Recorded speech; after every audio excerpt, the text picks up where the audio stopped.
Hello everyone, this is Calvina Gatson and welcome to Legal Robbery 101. Today I'm coming to talk to you about Pennsylvania Law 42 Pennsylvania CS 5529. Basically, this is a law that allows creditors in Pennsylvania to collect on a judgment for up to 20 years after the judgment has been rendered. So my viewpoint to this law is that 20 years is just too long to collect on the debt. So let me give you an example of 20 years. In 20 years, you can conceive a child, you can have the child can go through elementary school, middle school, high school, possibly go to college depending on when they graduated. And that's like the last year of college, basically. So 20 years is a long time. I mean, 20 years, most marriages these days don't even last 20 years. So 20 years is a long time. So basically this law, not only can they leave your bank account, they can also, if you have any personal possessions, they can actually sell those. So they can sell your clothes, they can sell your car, anything that you own, basically they can sell that. So we don't want anyone to have to actually go through this. I've been through this particular point myself. My bank account was leaving for $1,200. You know, my savings account was $900 taken out of my savings account, and another $312 taken out of my savings account, which basically wiped me out. And I had this judgment back in 2017 that they took me to court that I didn't know anything about. So basically, they won a judgment because I wasn't there.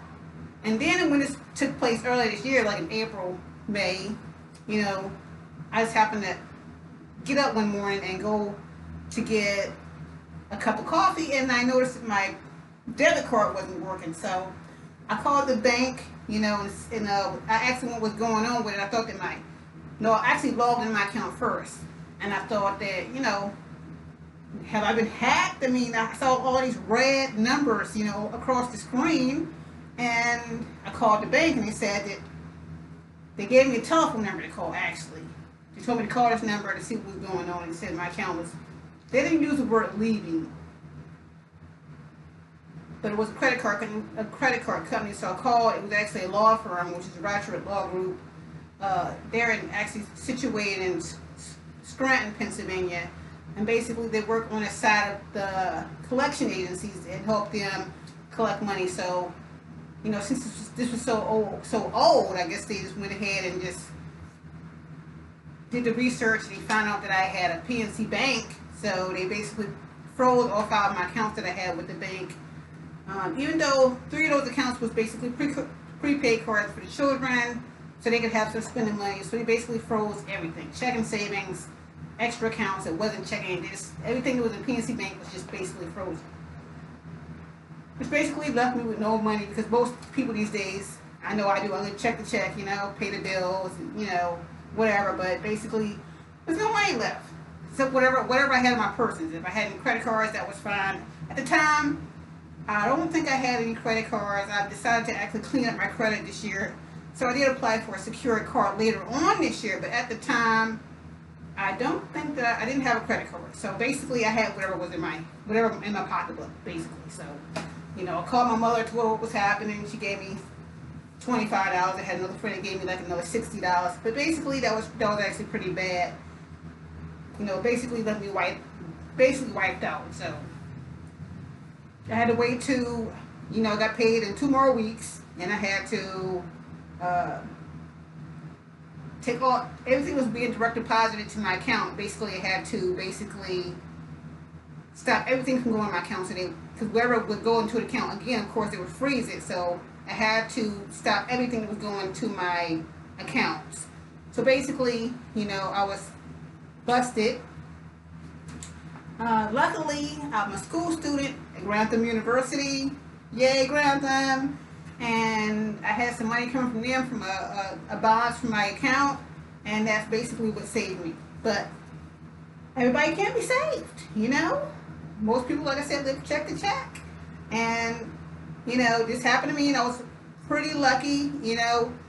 but it did hurt, you know. Somebody taking, that was, you know, my emergency money, you know, for bills, you know, back up on the rent, whatever the case may be. $1,200, you mean you can do a lot with $1,200. So basically, it was just going. So whatever I had, any type of emergency funds, that's basically shot, basically. So let's talk more about this bill, which is 42 Pennsylvania CS 25529, basically. So, like I said, with this bill, the law firm is allowed to collect up to 20 years on a judgment that has been won. So the creditors in Pennsylvania, they definitely won. Like I said, I think it's a long time to basically have to, it's a long time to be able to collect on a debt, you know.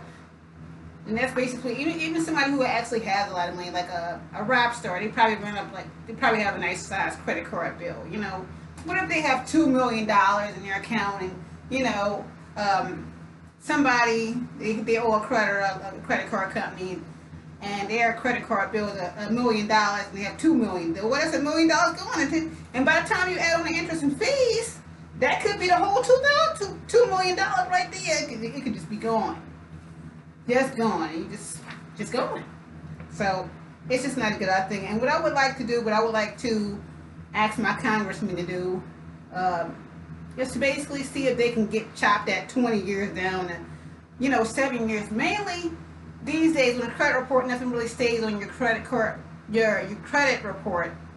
They usually keeps it on there for about 7 years. So I think that they should chop it down. You know, 7 years. I think 7 years is enough time to actually collect on the debt. Even 10 years, 20 years, that's a bit over the top.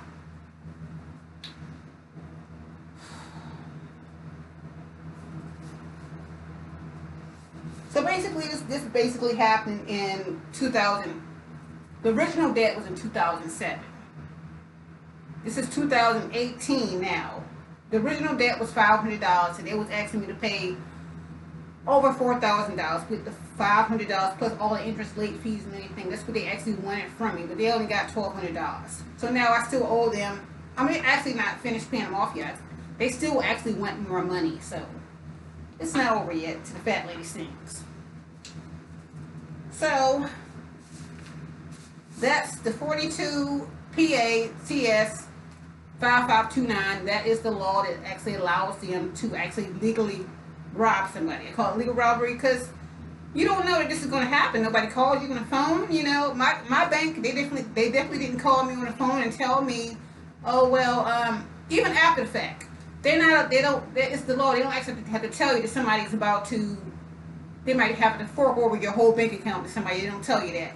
They send you a letter after they leave you the bank account, a couple days after that. Because I think I called on Friday, and then I got a letter in the mail from the bank on a Monday telling me, what did the letter tell me?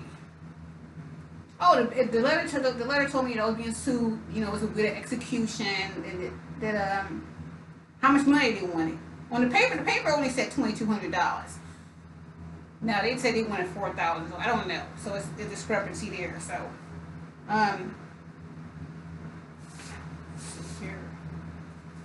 so there's a couple citations mentioned earlier in my my midterm for week 4. I wrote down some of the websites that were. One is Radford's www.radfordgroup.com. That's basically the law firm that actually took my money. And just for authentication purposes, or just to support my case here, I brought 2 bank statements to show this actually did happen to me. I got my virtual wallet spend statement here, and basically it's saying that my checking account was garnished for $314.86. At the bottom here, I don't know if you can see this or not. So let's see.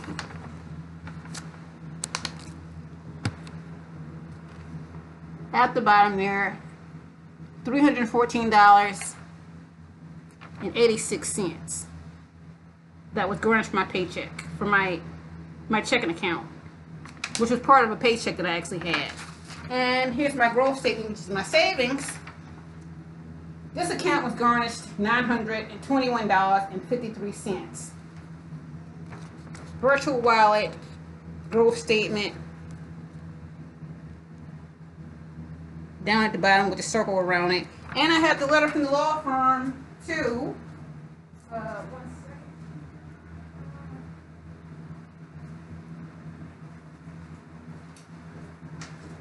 This is from WRIT Law Group. This is saying that they say my balance was $4,101.70. Now my original balance, like I said, was $500. It says on here they will receive a one-time payment of $1,236.39 as a result of bank levy. So, you know, it's just a long time. I mean, it take me a while to get my head around it, that actually something like this could happen to me. I wanted to know, you know, who was this company?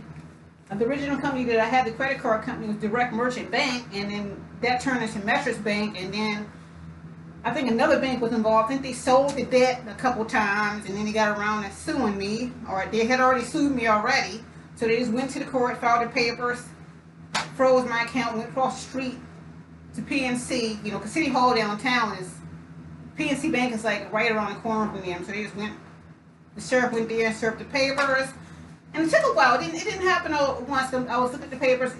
I believe it started in February, and they leave the bank account in April. So it took a little while, and then it took even longer to actually take the money out of my account, because they were supposed to have 21 days to go over the interrogatories, as they say. So that was supposed to take 21 days, but it took longer than that, because it didn't happen until the withdrawal in here says June 15th. So that was a couple of days before my summer vacation. You know, I was hoping that I can get my money back. From the papers that I read, it looked like they wouldn't be able to take my money, but they did tell me when I originally called, that they was going to take my money, and that's what they did. And then, you know, they told me, I knew it might be a possibility, but then I really got upset when I actually saw that my money was actually gone. So, you know, this is with execution. This is a legal robbery law. They can take your money. You know, and I know that things like this can happen. People can leave your account, you know, for student loans, or you owe the IRS some money. There's other reasons they can actually leave your account. So this is one of the reasons they can actually leave your account. So, you know, if you wake up in the morning and your account is frozen, and they give you a telephone number to call, most likely, you know, somebody's gave you a writ of execution and your money's frozen, you know. So, like I said, I suggest everybody to call or write the congressman. Probably writing will probably be a better idea to call, and just tell them to amend the law to see if they can get it amended for 7 years, or anything under 20 years, 10 years, 7 years, anything. Just 20 years is too long. So that's my argument for today. But I do want to thank you for listening, and everybody have a good day.